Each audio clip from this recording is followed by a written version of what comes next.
What's up, everybody? Welcome back to another edition of Go Talk Markets presented by the Give Us a Shot Network. For the first time since I want to say the Super Bowl, Payton Doyle's back on the show. Payton and I haven't been on the show one-on-one in a long time. It's been a while. Way too long. It's been a while. We've got a stacked show for you guys tonight. Jimmy Butler has put the Miami Heat on his back so far this playoffs, and he's got his Heat up 3-1 against the Knicks. James Harden has dropped two 40 balls so far this round against the Celtics. And his Sixers are tied 2-2, looking like that's going to be a great series. Kevin Durant and Devin Booker continue to play what I like to call pickup basketball against the Nuggets, and they too are tied 2-2. And the defending champion Warriors find themselves in a position they haven't been in since the 2014-15 playoffs. They're down 3-1 to LeBron James in the LA Lakers. All that, so much more next on Go Talk Marcus. Give them a shot to do what?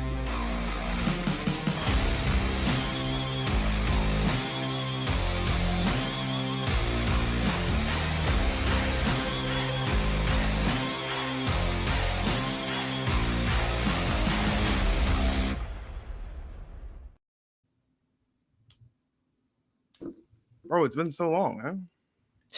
I know it has. It's been incredible. When I got that text, I was like, no way. I have to do it. I have to do it. I was worried, man. I was kind of scared you were like never going to reach out again. Oh, no, never that. You're my guy, man. Yeah. We've had our fun. I'm very excited about this. This has been these playoffs so far, I would say, have been super, super exciting. And I know we kind of say that about like every year, but no, like really, when you look at the matchups, yeah, like this is the first time ever we've had a team representing all 8 seeds make it to the second round of the playoffs. We've got 2 teams in the Celtics, in the Heat and the Lakers, who were underdogs heading in, and they're a game away from making it to the conference finals. There's so much to talk about, but we have to start with Jimmy Butler, the Miami Heat, and the New York Knicks. The Miami Heat are up 3-1, thanks only to Jimmy Butler. The Heat are 14-0 all time, leading 3-1 in series in the playoffs. The Knicks, unfortunately, are 0-14 all time. We know the history of a 3-1 lead in the NBA. Chances are the Heat are going to the conference finals. So let's start here. Can the Heat make it to the NBA finals, make it out of the East on the back of Jimmy Butler? I think they definitely have a shot. If they could get past the Milwaukee Bucks. The thing is that as an 8 seed, you're going to the first round, you're playing with house money. And if you go in and beat the 1 seed, I have no reason to believe that you can't make the finals because you already beat the 1 seed. So therefore, in theory, you could beat anybody. And that mentally plays an effect on a team. And I think it has. I know Jimmy Butler has been like a one-man show and he's been putting him on the back. But this whole Heat team is playing with confidence. And with a coach like Eric Spoelstra, we can't really count them out. We can't count them out. I don't think that they would beat Boston or Philadelphia, depending on who wins. But they certainly can. And they have proven that time in and time out. They're making New York look like a breeze, which my Cavaliers made them look like world beaters. But that's besides the point. Yeah. But they went in and beat Milwaukee, and now they're giving New York the work. I have no reason to believe that they won't put up a really good fight in the Eastern Conference Finals, no matter who is their opponent. Peyton, you know me well, man. As impressive as Jimmy Butler has been, the Heat being up 3-1 on the Knicks is no surprise to me. You know how I feel about the New York Knickerbockers. Like so shout out to Jalen Brunson, because what he's done this season for New York has been remarkable. Julius Randle has to go. Under no circumstances should your second best player go into a post-game press conference after a loss in a playoff series and say, oh, maybe they just wanted more. Like, Julius Randle, it has to go. This is it. There is no, when you look at, first of all, he can't go right. So for starters, he's a liability offensively. He's a liability defensively. He's inconsistent on both sides of the ball. When you look at what he's done, and you look at since he's been in New York, I believe it is of 115 or of 116 players that have played a postseason game since Julius Randle has been a New York Knick. Julius Randle has shot 33% from the field. That is dead last. Out of 116 people, Julius Randle has the worst shooting percentage in basketball over these last few postseasons. The Knicks, if I'm not mistaken, have missed the playoffs once or twice in that span. So he hasn't even put up as many shots as a Steph Curry has, as a Giannis has, as a KD or Tatum has. And he's shooting 33% from the field. He's dead last. He's shooting worse than role players. That's unacceptable. The New York Knicks were never going to be a contender with Jalen Brunson. They were going to get one step closer to being a legit threat, sure. But Julius Randle has to go. He has to go. Now, I will admit, I also thought that RJ Barrett was on his way out the door in New York as well. He had some moments in that series against your Cavs to make me think otherwise, but he also had some moments against your Cavs and against these Heat to make me think that he also needs to be out the door as well, which is the unfortunate reality in New York. They cannot, for the life of them, seem to hold on to guys that can be consistent. Julius Randle has to go. The remarks he made at the end of that game the other night is unacceptable and it's inexcusable. And if it was any other superstar caliber player, any other second best player on the team with a much lengthier resume or a much lengthier stature in the league, we will be calling for their head. Julius Randle has to go. That is unacceptable. He's not a leader, and he has to go. That's point blank simple. Julius Randle should not be a Knick by the time the NBA season rolls around next year. He has to go. Yeah, and you can pull up almost any statistical category, like you said, not even just field goal percentage, but almost everything. And he's really at the bottom of the barrel out of all the guys that have played in the playoffs so far this year. And, you know, when you have, like you said, your second best player, he's putting the dagger in the team mentally. Like, you go out and say that maybe they just want it more. Well, you control how much you want it. Yep. You know what I mean? Are you telling me that maybe they want it more than you, Julius Randle? Your teammates might want it more. You know what I mean? That's just a terrible to call that guy one of your leaders on the team. Yep. You can't have it. You can't have it. You just can't. Now, here's the thing, right? So we're talking about the Heat. Obviously, they're going to be going to, barring a historical collapse, which I don't think is going to happen because Game 5 is in Miami and the Knicks are done. Who do you think should be more worried coming out of that Sixers-Celtics series about facing the Heat? Should it be the Celtics? Should it be the Sixers? Who should be more concerned? The Sixers, because the Sixers are more inconsistent, whereas the Heat aren't really a wild card. With Spoelstra and how the Heat are composed as a team, we call it Heat culture, right? Well, in the past, Marcus, I think I was on the show last year during playoff time, and I dug into the Heat on Twitter. I dug into the Heat on your show. I was even doing my show at the time, and I was just digging into the Heat. And, you know, I think I need to take that back. Year in, year out, these guys come into the playoffs and they perform. And Heat culture is real. Yeah, I said it. I know I didn't believe in it until just now. I'm a little bit late to hop on the bandwagon. Yeah. But Heat culture is a real thing. It's real. And when you have a team like Philly, the Celtics are consistent and they're solid. They're not really a wild card. Yes, Jason Tatum has had his ups and downs, certainly this postseason. But with their depth, they're less of a wild card than Philly is night in and night out. So I would say Philly, because of their inconsistency, would be a little bit more concerning of a matchup with the Miami Heat.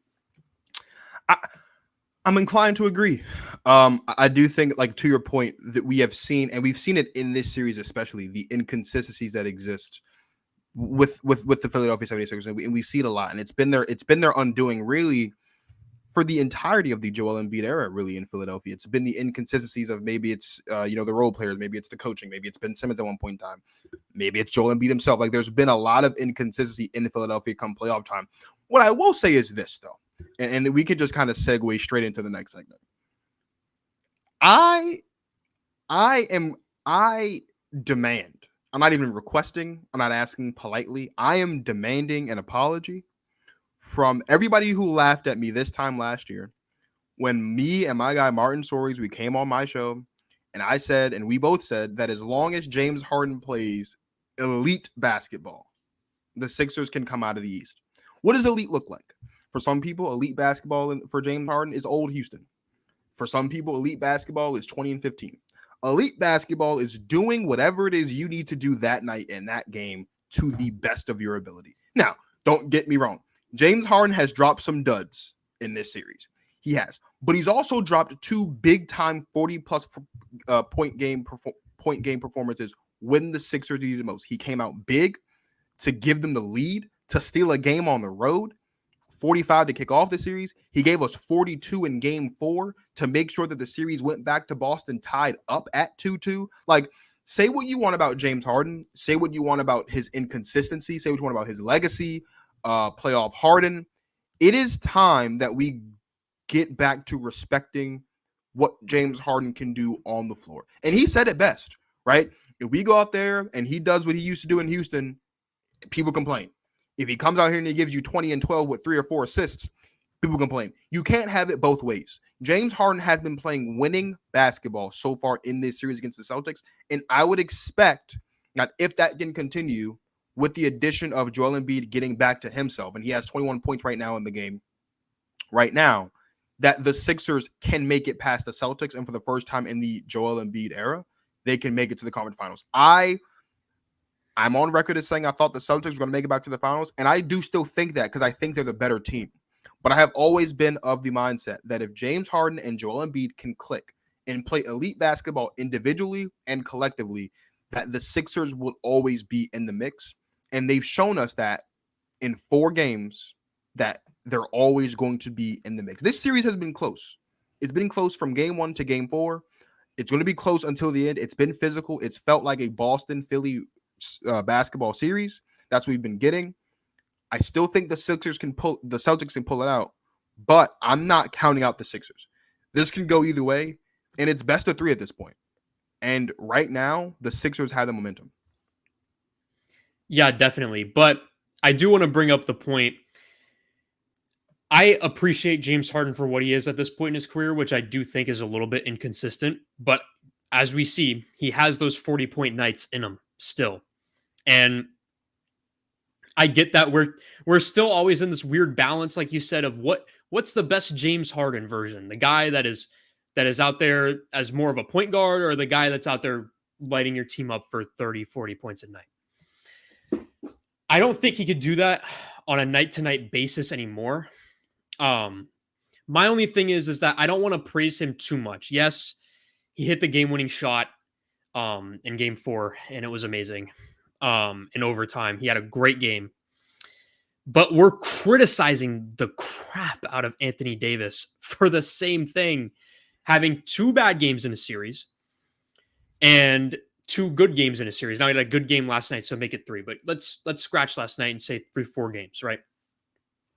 It's kind of the same scenario, and we're all ragging on Anthony Davis for being inconsistent, whereas Harden has these 2 tremendous games and helps will his team to victory, much like Anthony Davis did. But we forgot about the 2 bad games that Harden had. The 2 bad games that Harden had were bad. They were bad games, just like Anthony Davis. So I feel like they are very comparable situations. To say the least. I would say that Philly is better though when Harden is getting a higher volume on offense. I used to think that Philly would be better with Harden less volume on offense, but I disagree. In this playoffs, the main thing with Harden has been when he shoots more and he's feeling himself, that's when he has those big games and Philadelphia pulls out the win. when he is trying to play back. Like in game one, it was all Harden because Embiid was gone. So it was Harden, come save us, and he still has that in him. Then 2 and 3 was a little bit weird because he had to adjust to Embiid coming back. Now he can't really get to the basket as much because Embiid's down low. He has to kind of play more outside. And is he going to try to find Embiid as more of a point guard? So that kind of threw a wrench in things. But I think in game 4, what the main difference was they probably said, Doc probably went, listen, Harden, shoot, dude, just shoot it. And that's what Harden does best, is get buckets. That's what he's done his whole career. The point you bring up about Anthony Davis is a good one. And they are comparable, but I do think there's two very stark differences between the two. Right? When you looked at the acquisition of Anthony Davis via trade from the Pelicans to the Lakers a couple years ago, we were looking at at the time, we were looking at what the future holds for the Los Angeles Lakers once LeBron hits his decline. Now, LeBron hasn't hit his decline, apparently. He's still as good as ever at 38 years old in year 20. But what I think a lot of us will recognize, and I think a lot of us will admit, even though we're not Lakers fans, is that Anthony Davis, when he's on the floor, when he's at his best, is the best player on that team. He is, because he is a better defensive player than LeBron James is. He just is. And you can look at any stretch of games that Anthony Davis is present for, whether it's a good game or a bad game. When Anthony Davis is present, the Lakers have one of the best defenses in basketball. When he's not, they have one of the worst. That, with or without LeBron James, if there's no Anthony Davis, the defense isn't that great. So from that aspect, what I would say is, well, you're right. They are comparable in the fact that they have their ups and downs, and AD has had his ups and downs this season. I think when you look at Anthony Davis, what you're looking at, Anthony Davis is supposed to be the guy that was supposed to take the torch from LeBron in LA and lead the team and be the tone setter for the team as LeBron steps back. Now, because of injuries, because life has happened, because LeBron hasn't slowed down, the Lakers have been able to benefit, for lack of a better word, or have been able to avoid disasters, major disasters, because of Anthony Davis's inconsistency. James Harden, on the other hand, I don't care what any Sixers fan says. I don't care. I can't even say this. Any Sixers fan that has convinced themselves that the Sixers traded for James Harden to be the 40-point per game scorer, you're an idiot. That's not why they traded for James Harden. That's why they traded for James Harden. If that is why they traded for James Harden, they're an idiot, because that brought no fruit, bro. Like you do not want that. If that's James Harden is in Philadelphia to be a reliable number 2 option to Joel Embiid. A number 2 option that in Joel Embiid's absence, or when Joel Embiid is struggling, can say, you know what, I got you, and give you that 40-point per game night like he gave us in game 1 and like he gave us in game 4. That is why James Harden is in Houston. James Harden is in Houston to be the league leader in assists. That's what he's there for. He's there to facilitate the offense. He's there to help facilitate the progression and the growth of Tyrese Maxey on this level, which James Harden has done phenomenally and gets very little credit for. That is why James Harden puts on a Philadelphia 76ers uniform night in and night out. James Harden is not in Philly to drop 50, 40, 30 every night. That's not what he's there for. And if you're a Sixers fan and you think that, you're a moron. That's not how it works. James Harden is there to be the second best player. Anthony Davis is supposed to be the best player in LA. And so while you're right that the inconsistencies of both are very glaring, the unfortunate part is, and I know that there's a lot of people that hate this, but this is how life works. The context behind both scenarios and the context behind where each player stands on the pecking order of their respective teams means that even though I don't agree with it, the criticism towards Anthony Davis for being inconsistent is a little bit more warranted than the criticism for James Harden when he goes from shooting 45 to shooting 20. Now, what is unacceptable is inefficient basketball from James Harden. Then there's criticism warranted. And James Harden has been inefficient. He was inefficient in game 2 and 3. The criticism there is warranted. But if you look at me, you'd say James Harden went 45 in game 1. He went 20 in game 2. And let's say he shot 6 for 10. He went 19 in game 3. Let's say he shot 4 for 5 and had a bunch of free throws. And then he has 42. That's not a bad series because he's efficient.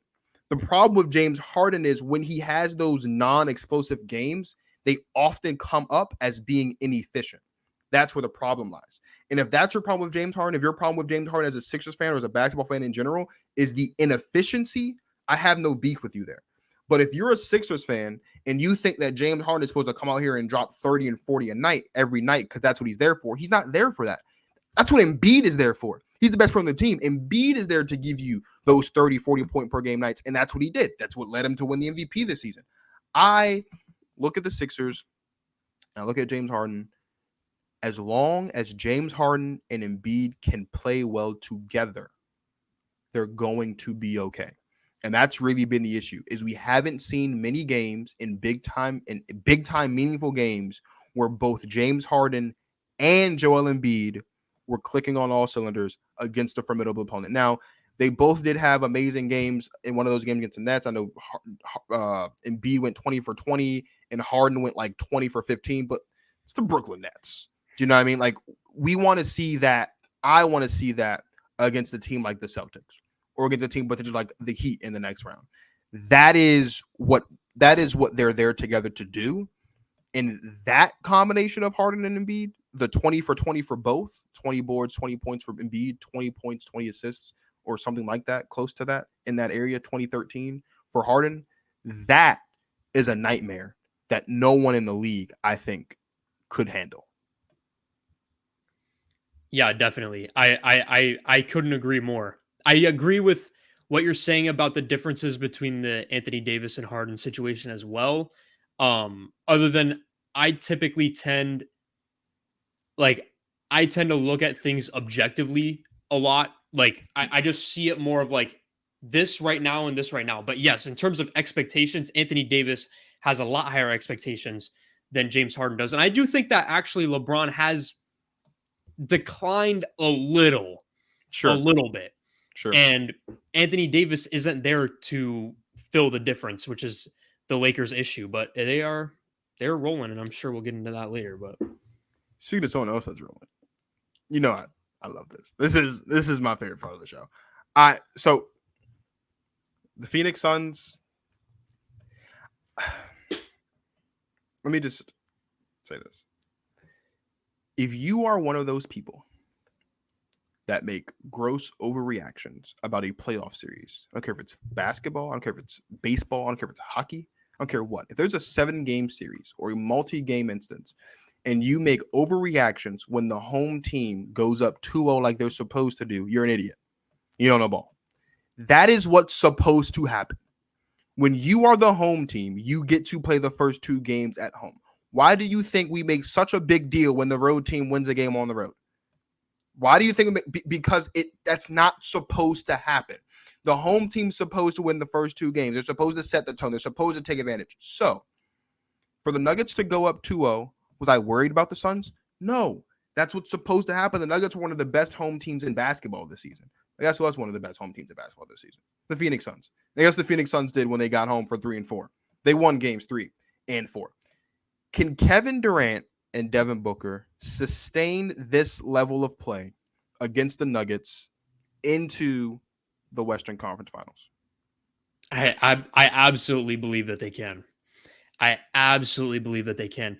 This is incredible what they're doing. And defensively, how they're handling the Nuggets is incredible as well. Basically, they're refusing to double Jokic because they know that Jokic can't score 100. They know that if he scores 50, it's fine. Yep. D-Book said it in his post-game interview on the court. He said he could get 50 all he wants. We want to win the game. Mm-hmm. They asked Monty going into the fourth quarter what they're going to do about Jokic, and he basically just chuckled and said, "He's a great player. He's just going to get it. He's just going to get his own." Yeah. And I think it's brilliant because if you double Jokic, that leaves guys like Jamal Murray and Michael Porter Jr. open for shots, and you can't have that. You cannot have that. Basically, what the Suns are saying is our duo of Devin Booker and Kevin Durant is better than Denver's duo of Nikola Jokic and Jamal Murray.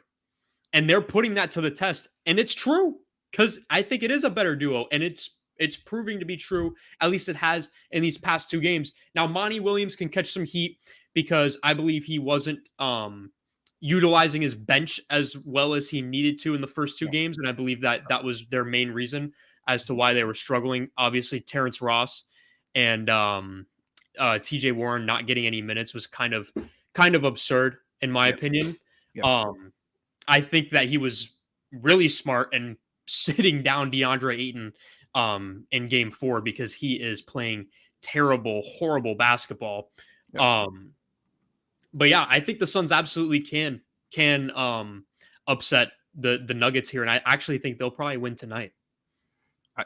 I couldn't agree more. Before I get into the soliloquy, you know it's coming. Wait, can I add one more thing, Marcus? Oh, of course. Yeah. We need to evaluate the situation here with Chris Paul. I don't know if you were going to get into that, but the Suns are undefeated in the playoffs since they've gotten Chris Paul, and he hasn't played in a playoff game with them. Yeah. Like, they don't lose playoff games without Chris Paul. Yeah. When Chris Paul comes back, they need to tell him to pick up the pace. Because then they need to get rid of him next year. They need to get rid of him next year. I'm so glad you said that. So here's the thing. First of all, let's give Devin Booker his flowers. Devin Booker right now this postseason, as of last night, is averaging nearly 37 points per game. He's averaging 36.8 points per game. He's shooting almost 62% from the field with a 71.1 true shot percentage. For those of you guys who don't know, true shot percentage is your total shot percentage, take into account the difficulties of threes, the difficulties of twos, and factoring in free throws as well. No one in the history of basketball has averaged 30-plus points per game, shooting 62% from the field with a 71.1% true shot. It's never happened before. If that continues, as it stands right now, Devin Booker is the most efficient 30-plus point per game playoff performer in a single postseason in the history of basketball, and he deserves his flowers for that. That's number one. Number two, and I'm not going to get into it because I get into it all the time, but I just have to take this opportunity to once again say that as long as I'm alive, Kevin Durant will always have a fan in me. Because all he continues to do is prove that he is just that guy. But let's talk about Chris Paul, because you're absolutely right. Here's the thing. At the beginning of the second round, I had my guy Jalen Hunter on from the Unpopular podcast, and we were talking about what this series can look like between the Suns and the Nuggets. And what I said was, because of the injury that happened to Kevin Durant with his ankle, the Suns have had to kind of resort to a pickup basketball style of play, like at the Y or Nova Gym, because they weren't able to build that chemistry down the stretch that some of these other teams, like the Lakers, for example, were able to build post-trade deadline, post-All-Star break. But here's the thing. It doesn't matter, because the Suns run.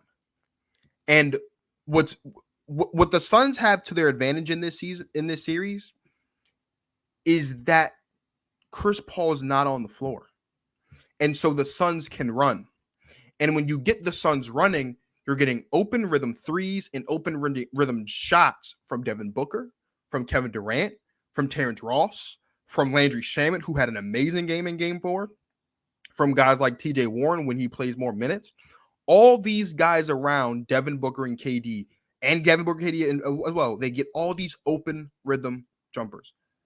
The Suns are mid-range maestros when Chris Paul is on the floor, which isn't a problem, except they're not getting as many possessions per game when Chris Paul's on the floor, because he's slow and methodical and he's surgical and everything's at a slower pace. And there's nothing wrong with that because it's worked for them. But it is a problem that your second, now third best player on your basketball team is missing playoff games and you haven't lost. No other team in the NBA has not lost a game when their second or third best player has missed a playoff game. No other team has done it but the Phoenix Suns.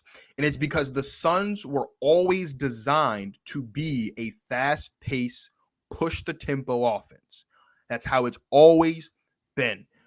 That's how basketball has always been. When you can get a shot up before the defense gets set, you are in a better position. I cannot tell you how many times we have sat down and watched the Suns play basketball and watch them leave the opposing defenses, not just the Nuggets, leave the Clippers in the first round, in the dust because of their ability to push the pace. I 100% agree with you. Chris Paul, I know he just signed an extension either this offseason or last. He's got to go. He has to go, or he's got to come off the bench with the second unit. Those are your two options. Because I am concerned for the Suns. Not for this series, because I think they'll get through the Nuggets just fine. I don't think we're going to see Chris Paul play, and as long as they continue to play well, they'll keep him out. We are most likely looking at a Suns-Lakers Western Conference Finals.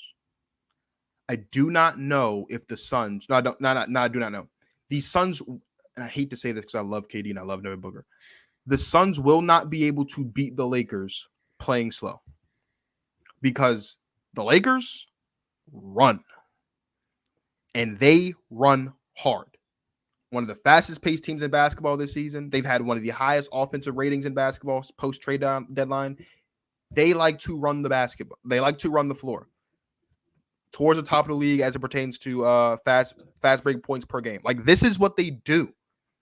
The Suns with Chris Paul is not going to be a good look if, in fact, we do get Suns, Lakers in the conference finals, because they're going to pick Chris Paul apart defensively, and the Suns aren't going to be able to move enough. And because the Suns can't move fast enough, Devin Booker won't be able to get into his rhythm. KD won't be able to get into his rhythm. And the beautiful thing about the way that this team is built is just like the Suns can't double Nikola Jokic, you can't double Devin Booker. You can't double Kevin Durant. You can't double Kevin Durant because he's 6'11" and he'll just shoot it over top of you anyway. But also because they have guys on the roster that when they play, they are able to knock down those wide open shots like Landry Shamet did in Game 4. Knock down 5 of those things. The Suns are in trouble when Chris Paul comes back because the game that they've been playing so far this series, they're not going to be able to play against the Lakers. No, he won't. He won't. And that's the biggest problem with the Suns right now is that one of their best players is kind of holding them back. And I think Chris Paul's great. And I think that on the right team, he's a really good point guard. I just don't think it's this team. Why is it that with Cameron Payne, they're so much better? Cameron Payne's not really that good. He shouldn't be starting no, I mean, let's be honest, right? He's a really, really good role player. Really good. Yeah. Really good. And that's why the Suns have had success without Chris Paul. But the main reason why is because Cam Payne runs, dude. He runs up the floor. Chris Paul likes to take his time. And he's used to that. Playing with the teams that he's played with in the past, he hasn't had guys like Durant or Booker that need these shots all the time, that can create their own shots, really. Mm-hmm. He's, with the Clippers, he had Blake Griffin and DeAndre Jordan. Those guys create their own shots. He has to kind of set them up. And that's why that's throughout his entire career, it's been that story of Chris Paul has set them up. But you don't need to set up Booker or Durant. So they really need to look into that situation because that they're going to screw themselves over if they keep him and they try to run slower, because I don't think that's the way that this team was constructed to be. Not at all. Let's talk now about some structure. So the Lakers went from being one of the worst teams in basketball to they are a game away from the conference finals. And for the first time all season, whether it's the Suns or the Nuggets coming out, they're favored to come out of the West for the first time all season, according to Caesar Sportsbook earlier today. LeBron James in his career is 17-0, I believe, when having a 2-game lead in a series. He is the only player in NBA history to have never given up a 3-1 lead. I don't think he's going to start now. He's also, more specifically, the only player in NBA history to never have to play a Game 7 after being up 3-1. The Lakers moving into the Western Conference Finals What does that mean for the Warriors moving forward? Moving forward for the Warriors, it's hard to say. Right now, they just don't have it. They just don't have it right now. What they really need is a reliable big. They need size. Like, they don't really have anybody right now who can defend Anthony Davis, which also kind of makes it more ridiculous that he has had bad games. Draymond Green is great as a defender. I know he made an all defensive team this year, I'm pretty sure, but he's just not big. Like, he's not a big guy. And yes, it works on Anthony Davis, but Anthony Davis becomes a cupcake sometimes. That's his problem. It's that he wants to rely on this mid-range shot that he swears he has, but he really doesn't. He really needs to get down in the post and get to the nitty-gritty. And when he does that, he's great. And when he doesn't, he's very average. So I would say for the Warriors moving forward, it's get big, get size, get depth at the position of the center and power forward positions. And for the Lakers, I mean, this is huge. What a turnaround this season was for them. And I think that the Warriors aren't necessarily playing bad ball right now. They're not playing terrible ball. It's the Warriors. I mean, Lonnie Walker last night, out of nowhere. They just have things going for them right now. LeBron knows what he's doing in the postseason. He knows how to get the team's head right, and they're winning. That's why they say whenever there's a LeBron James led team in the postseason, you cannot count them out. It doesn't matter how untalented the roster might look on paper, how much they struggled during the regular season. The moment they get into the postseason, when you have that guy as your leader in the locker room, your head's going to be in the right spot most likely, and it's coming true right now. Oh gosh. So there's a couple things I want to address about the Warriors. For starters, I am not of the mindset that Draymond Green punching Jordan Poole in the mouth in the offseason has anything to do with this. I am not of that mindset. I think that is not what's happening. I think the Warriors are suffering from what they were lucky enough to avoid suffering from against the Kings. The Kings had an amazing season this year. Mike Brown, first ever unanimous coach of the year. De'Aaron Fox, the inaugural clutch player of the year winner. They're a young basketball team with no experience. And unfortunately for the Kings, the Warriors lucked up because when they lost Game 5, they should have been done. They should not have been able to force a Game 7, but they did because they're the Warriors. The LeBron James-led Lakers, as you mentioned, are much more experienced than the Kings. They've been to the mountaintop. Not all these guys, but LeBron James has been to the mountaintop 4 times. Anthony Davis has been to the mountaintop before. They know what it takes to get back to the mountaintop. When the Lakers lost, or I'm sorry, not the Lakers, when the Warriors lost, was that Game 1 or was that Game 2 at home? I thought that was it for them. Yeah. Because the Warriors have been the worst road team in basketball all season. And I don't know what it is about Crypto.com Arena, man. But those Laker boys, they show up and they show out when it's time for them to play at home. Especially this postseason. That's what they've done. The Warriors are not coming back down 3-1. They're not. No. But more importantly, though, looking into the future, this core, this Curry, Thompson, Green core, it's done. It's done. We've got to get rid of it. Because here's the thing. Draymond Green is not worth whatever his next price tag is going to be. He's not worth it. He's not worth it offensively. And as great of a defender he is, he's not all that worth it defensively either. Steph Curry's worth it. I don't know if Klay Thompson is worth it.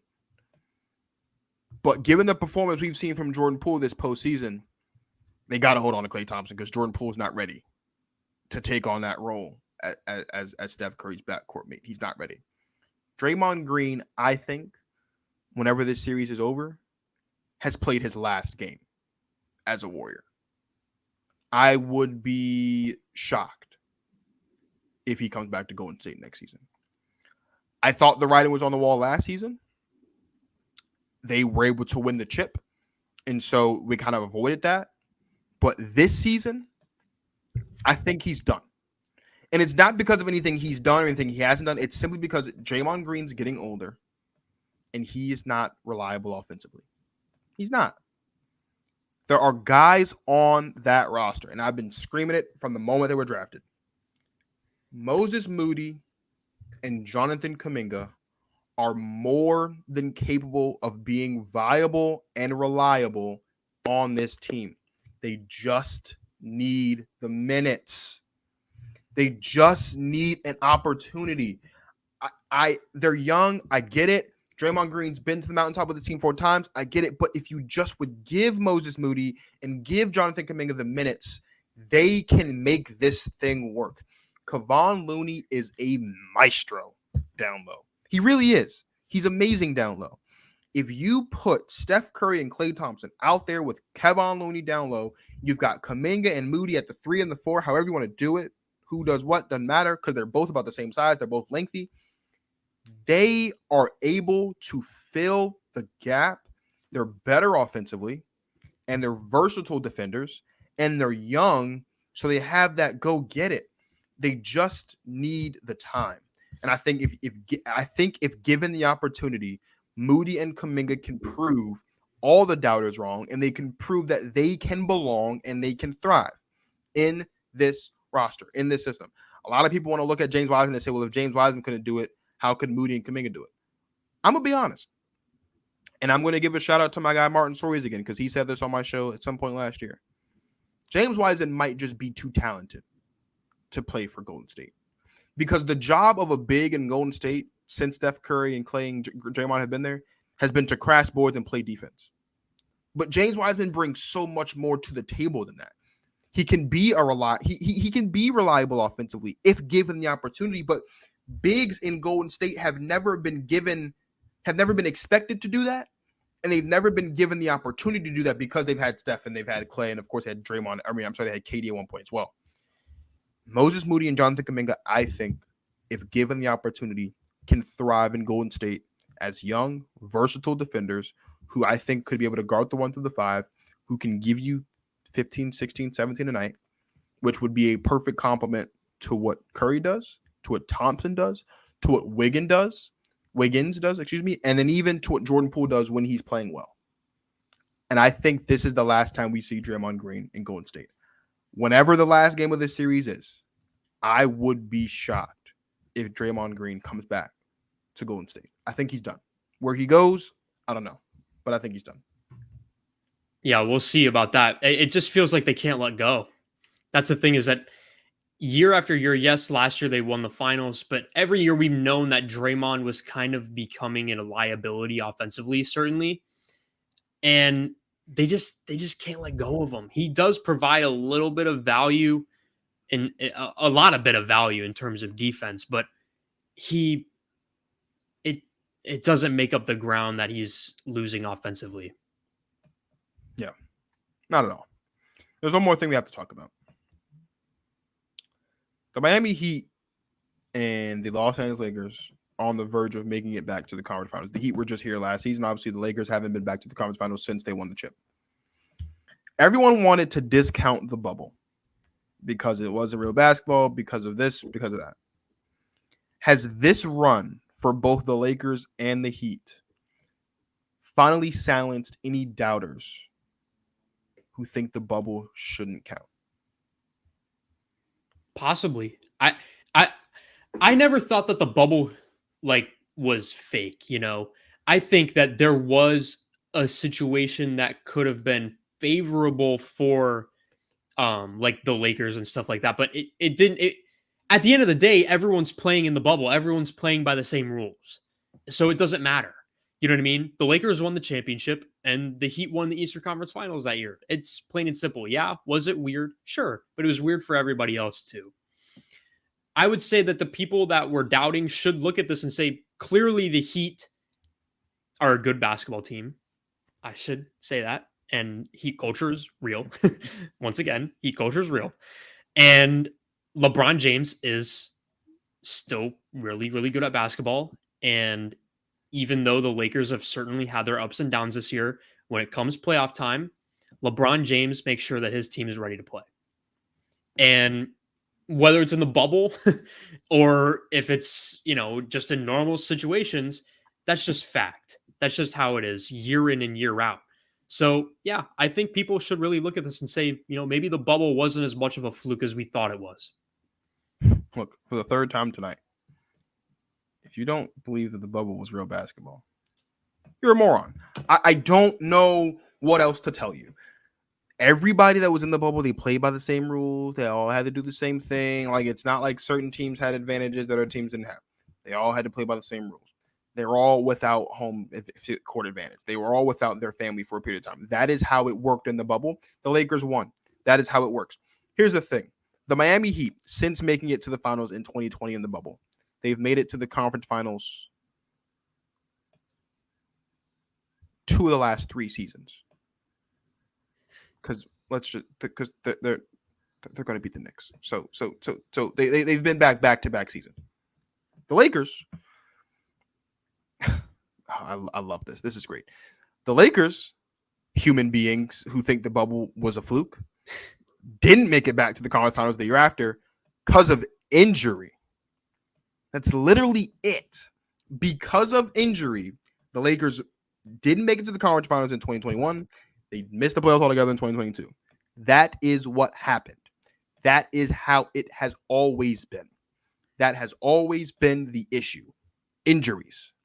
A fully healthy look. This has been the story of LeBron James and the Lakers since he got there. Because let's be honest, you don't want to admit it, but LeBron James and the Lakers were probably going to go to the finals in 2019. They were the 4th seed in the West in 2019 before LeBron hurt his groin and missed 17? Missed 17 or 18 games. It was the longest stretch of time he missed in his career. And they went from being the 4th seed to being like the 10th seed. This is before the play-in, so being the 10th seed does nothing for you.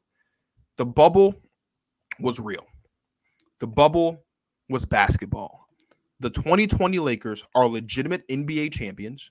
The 2020 Miami Heat are legitimate Eastern Conference Finals, Eastern Conference champions.